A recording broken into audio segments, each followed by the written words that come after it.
Today, on Florida Sportsman Project Dreamboat, Brian and the crew work to put custom touches on a 23-foot Albury Brothers. Once Dave gets these Black Acrylic dash panels all glued down and the equipment mounted in, this console is going to look super clean and up to date. I can't wait to see it finished. George Labonte heads out with Todd Fliss on his decked-out Scandi White, an aluminum skiff built for the backcountry. Now, when most people think about a 16-foot John boat, they don't imagine this boat. This is a super stable, really easy for 3 people to fish on boat. I really enjoyed the way it was laid out, and I know Todd enjoys it. And the team at MCU takes on restoring a 31-foot contender that has seen better days. This boat is going to see the best days it will ever have when I get done with it. All coming up on Florida Sportsman Project Dreamboat.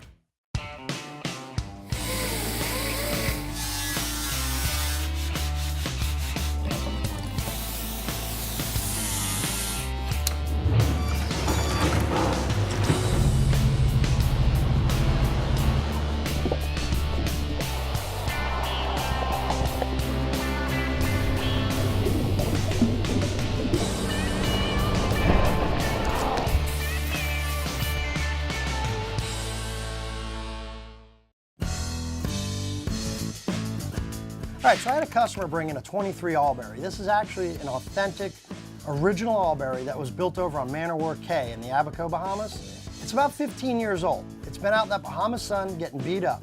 This customer actually owns Surehold Industries, so he's very detail-oriented. They've buffed and waxed this boat. They've got it really clean. So really, what's all he needs is a little more electronics on the dash, some plastic work, some paint work, and we'll be able to put this thing together. It's gonna look awesome when it's done. All right, back at it again, working on a 23-foot Albury Brothers boat. First thing we're gonna do is we're gonna add a boot stripe to it. The biggest thing you gotta remember is when you're taping off to use fine line. It's a little more expensive, but the end result gives you that nice, crisp, clean line that you're gonna look for. This is a great way to customize your boat. Multiple ways of doing it. You can spray it, you can have it rolled on, or you can go ahead and just get a vinyl decal of it. My personal opinion, spraying it on is gonna be the best way. It's gonna give you the best result and the longest lasting. The next thing he wants to do is change up the non-skid. The one cool thing is you wanna take the gray from inside the boat and have it come around the cap of it, really to give a custom touch. The biggest thing to worry about when you're dealing with existing non-skid is you wanna make sure you get all of it sanded. You don't wanna have a lot of glossy areas because then the paint's just not gonna stick. Now when we sprayed this boat, we were just doing the cap. Biggest thing with that is bagging it off. Like I've said 1,000 times before, it is the biggest crucial key point to make sure that you have no overspray going anywhere you don't want it to go. I wound up actually having to tape myself into the boat to make sure that I was covered completely. Now, we got lucky on this one. We got an all grip chart out and we were actually able to match the color to Whisper Gray, which is a standard color for all grip. Went around the boat a handful of times till I was comfortable with the way it looked, and then we were done. It was on to bottom paint. All right, so the boat was sandblasted for me. So it was pretty easy. I just went underneath there and kind of touched things up, sanded it, made sure that everything looked good. There was no big divots or anything that needed to be repaired. The next step we did was we used a 2-part epoxy barrier coat. That's gonna help any water intrusion getting towards the hull of your boat while it sits in the water. Once we finished the epoxy barrier coat, we went ahead and went on to bottom paint. Now, the owner decided to go with a black tie-in the rubber rail and some of the other stuff. We used a regular 9-inch roller. We followed the manufacturer's guidelines on what nap to use and how many coats to put on. Now obviously there's some areas around the motor and a couple other things, like if you had a trim tabs, you're not gonna be able to fit a big roller in there. You can take a little 2-inch disposable brush and just kind of dab it in and help it kind of blend out. Now that I'm done, it's on to Robbie. So get the cameras out. I got more work to do, guys. All right, so Brian's got me over here installing the rub rail for the Albury Brothers. Well, the taco rub rails mainly come already pre-drilled. They're usually every 6 inches. And they come in 20-foot straight pieces, so you don't want to bend it too far, it'll snap. So you soften it up with a little heat, get it warm, make your round, and screw as you go. And then after you put the insert in, the insert is actually what actually takes the hit when you're rubbing up against a dock or piling. That's what the actual protection is on the boat. I think it totally changes the look of the boat. I mean, the boat just looks unfinished until it gets a rub rail on it. It makes it really come together in the end. When we return, FS Boating editor George Labonte joins Dreamboat owner Todd Fliss aboard his custom-built Scandi White in this week's One Man's Dreamboat segment. This segment brought to you by Surehold. Clean and simple. The ultimate bucket list. Let's start with an ergonomic corrosion-free rope handle. Check. You want a caddy to organize your supplies and lift them out with ease. Check. Add in a bucket grate to elevate wash tools out of dirty water. Check. While you're at it, let's include integrated soap measuring cups. Check. How about a base that won't let your bucket scratch, tip, or slip? Check. Top it off with a secure lid that doubles as a place to sit down. Check and check. The Surehold One Bucket System for everything on your bucket list. Visit onebucket.com. Welcome back to Florida Sportsman Project Dreamboat. Join us for this week's One Man's Dreamboat segment with Florida Sportsman boating editor George Labonte as we feature anglers who have already launched their dream.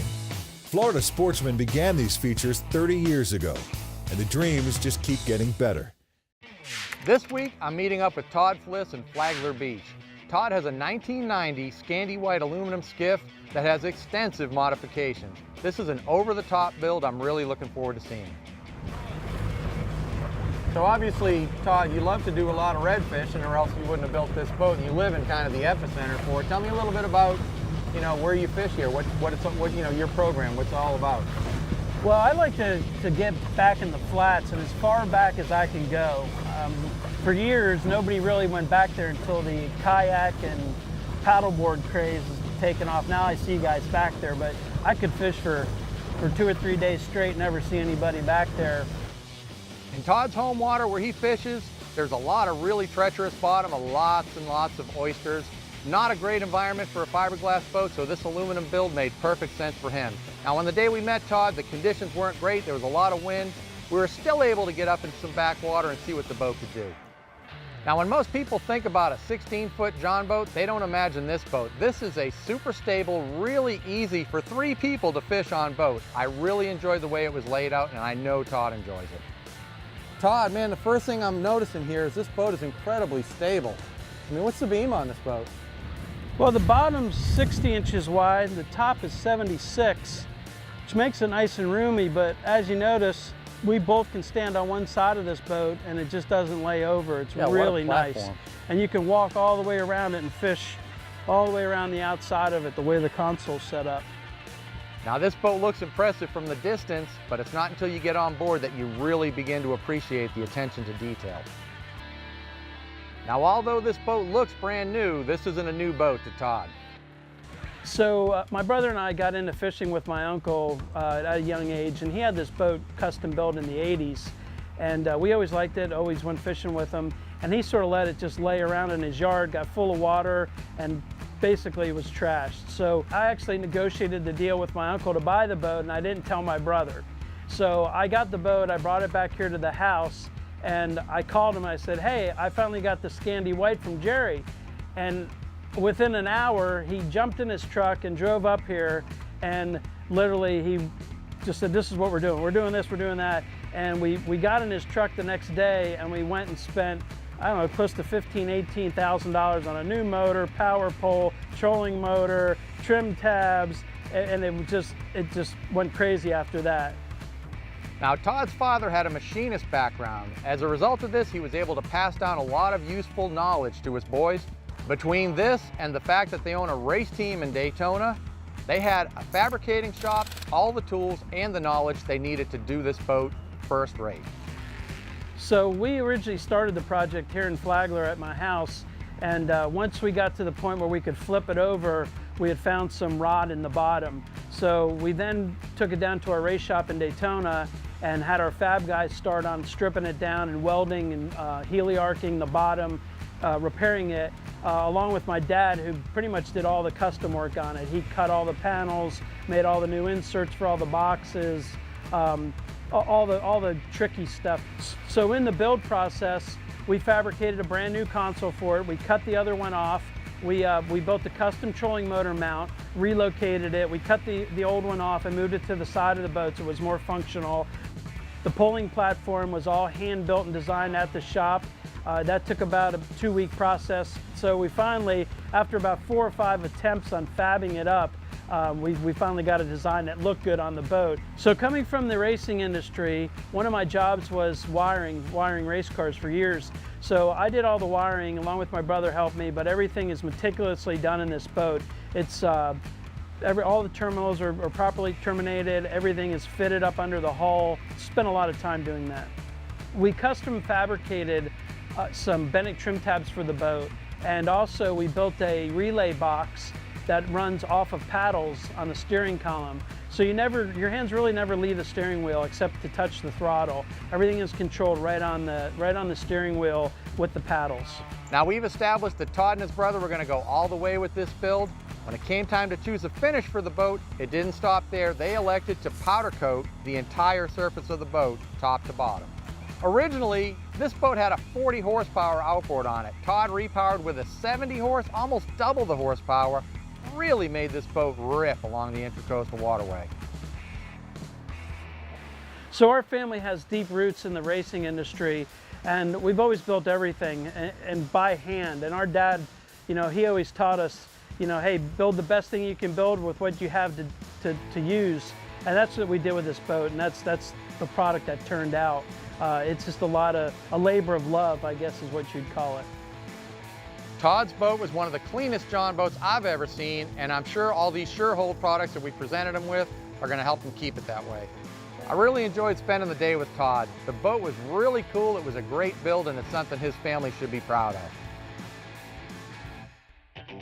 After spending $4,000 on the hull and $24,600 on repairs and custom modifications, the cost of Todd's Dreamboat comes to a total of $28,600.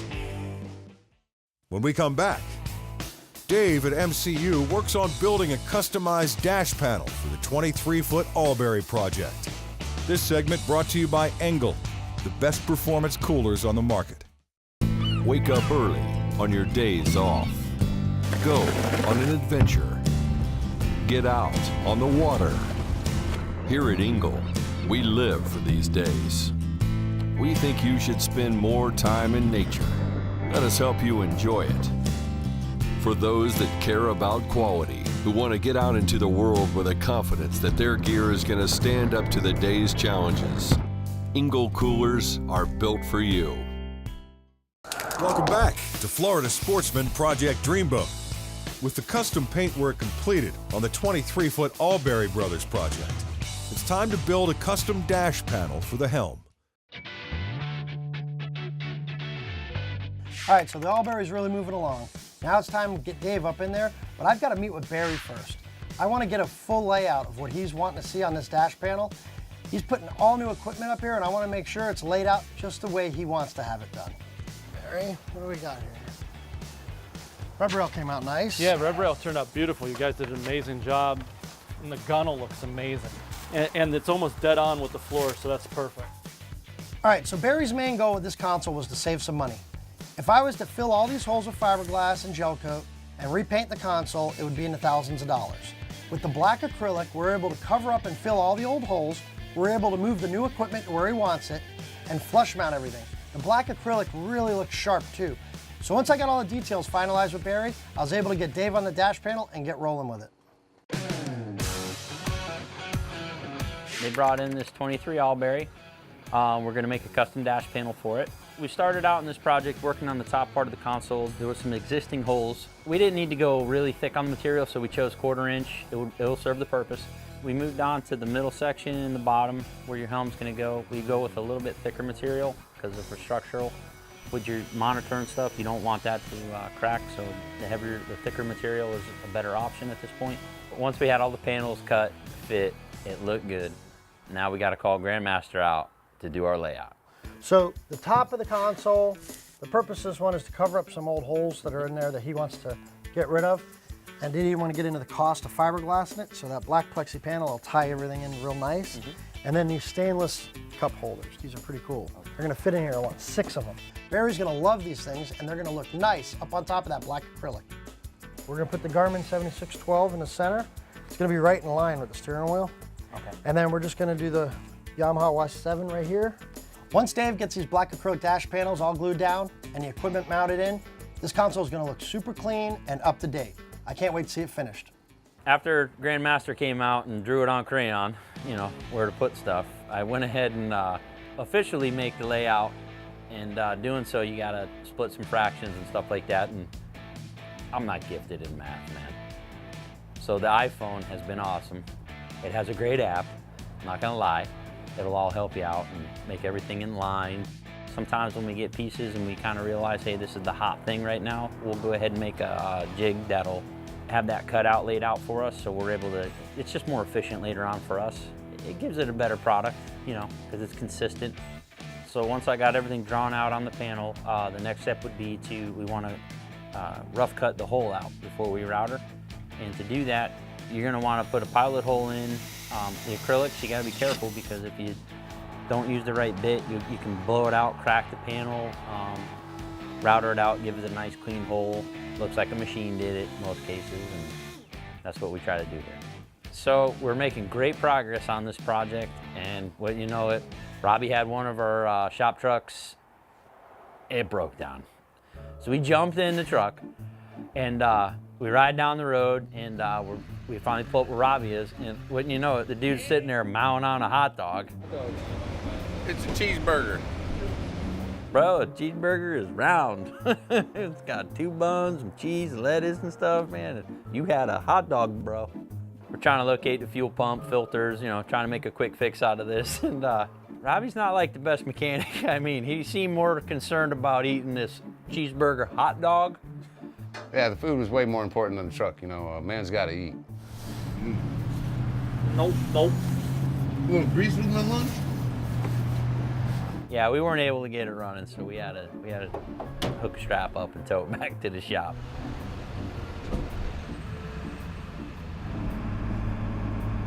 After messing around with this, we just realized, yeah, that dash panel ain't getting done today, man. All right, well, I hope these wing nuts get this truck thing figured out, because I'm not making any money having all these guys out there looking under the hood. Honestly, I think Robbie just ran out of gas when he was sitting there eating his hot dog. When we return, Brian at MCU takes on a 31-foot contender in need of a fuel tank transplant, a full repower, and more. This segment brought to you by Marine Customs Unlimited. You dream it, we build it. At Marine Customs Unlimited, our professionally trained staff is committed to making all your boating dreams come true while providing unmatched attention to detail and quality. Specializing in custom boat building and modifications, fiberglass and gel coat repairs, insurance claims, upholstery and canvas work, custom dash panels, Yamaha outboard sales and service, and more. Marine Customs Unlimited. You dream it, we build it. Welcome back to Florida Sportsman Project Dreamboat. Join us as the crew at MCU evaluates and de-rigs a 31-foot contender destined for better days. All right, so I'm trying to figure out how to make money now in the shop. I've got these wing nuts goofing on this truck. I'm gonna go grab Steve, and I'm gonna go show him this 31 contender. So we've got 31 contender. It's got a little hurricane damage, nothing major, but the boat's definitely seen better days. Of course, check out the name. Exactly. So, 4.2 liter 300s. Okay. It's definitely gonna be a repower, complete. Okay. But there's a lot of cosmetic and little silly things that need to be taken care of. Okay. We always make these contenders look a lot better. All right, well, let's take a look at it. Okay. This boat rolled in here needing fuel tanks. But prior to it getting here, we went through Hurricane Irma. So now it turned into being a fiberglass fuel tank job to being an overall repair, miscellaneous items throughout the boat. So the boat's pretty much up to date. It's got some new electronics, and the electrical's really clean. It's not nasty like some of the other boats we've had, and everything's working in function, minus a pump here or there. Typical way I do these contenders, you know, I clean them up some, even though this one's not that bad. But there's a few changes I will do when I re-rig it to make it more user-friendly. We have been getting quite a few of these in for fuel tanks because of the age of the boats. So I'm real familiar with the boats now. I believe this is the 4th one I've done this year. I explained to him he did have some electronics work done at the shop previous to coming here, and I didn't like what they did. They used a piece of ABS for a background, and it's got a textured gloss. It kind of looks cheap. I want to get rid of all this. We're going to come in with our black acrylic flush dash panels, and we'll actually upgrade in with some switches and stuff like that. One of the things that's got me really excited about the dash panel in this contender is going to be getting rid of all those old gauges. So we're going to put this CY7 Yamaha gauge. It's like an LCD monitor. It's just a rectangular screen. It's going to go right in the center by the steering wheel. It's going to clean it up really nice. I can't wait to apply the black acrylic. And I've got a really great idea for the handrail and all the aluminum work on this boat. There's some other things. Typically, when we do the fuel tank jobs, you know we're going to redo the non-skid. I want to make sure we get all the deck hardware out. Anything that you see broken or damaged, you see needs to be fixed or patched, I want to make sure we get that figured out so we can make sure it gets all finished. I'll note all that stuff as I'm de-rigging everything. With those new motors on the back, new dash panel, buffing the boat out, after Roberto does his work on the floor, I'm going to re-non-skid this thing. This boat's going to be like it never was before. We need to get these tanks out and get them up to TNT so I can get the tanks fabricated and built and back in the boat as soon as possible. Me and Brian talk about the boat, you know, what's going to be done and everything. I'm going to do a systems check on the boat. I'm going to go from bow to stern, and I'm going to test everything to see what's working and what's not working. Upon my final inspection of the boat, I found the boat wasn't really too bad. Wiring issue, did have some age to it, and it's seen better days. And so I'm going to jump in and I'm just going to start de-rigging this boat, motors, wiring, console, T-top, everything, because it's getting fuel tanks. Contenders, they install their consoles, boy, they install them to where they're not going to break loose. They screw it down, they fill it up with foam, and then they glass over the top of that. The first one I took out, I was scratching my head how they had this thing screwed down, but I figured it out on the first one. So now these other ones go a lot quicker. I just got to cut the top part of the console inside out, dig the foam out, and take the 900 screws they have holding the sucker down out. The reason they do that, so many screws, and a good job with it, is because the T-top is actually secured to the console. So you've got a lot of weight up on top of that that's moving around, and they do a real good job keeping that console in place. This boat is going to see the best days it will ever have when I get done with it. Next week on Florida Sportsman Project Dreamboat. In the plastic shop at MCU, Dave works to install the 23-foot Albury dash panel in time for delivery. Steve the Legend Altenhoff must rescue an outboard that took a salty plunge. FS Boating editor George Labonte joins Scott Dunnick and his son Sean Dunnick aboard their custom-built 20-foot center console. And the 31-foot Contender project is on the move as Brian visits TNT Custom Boat Works to order brand new fuel tanks. The filming of Florida Sportsman Project Dreamboat has been shot on location at Marine Customs Unlimited. You dream it, we build it.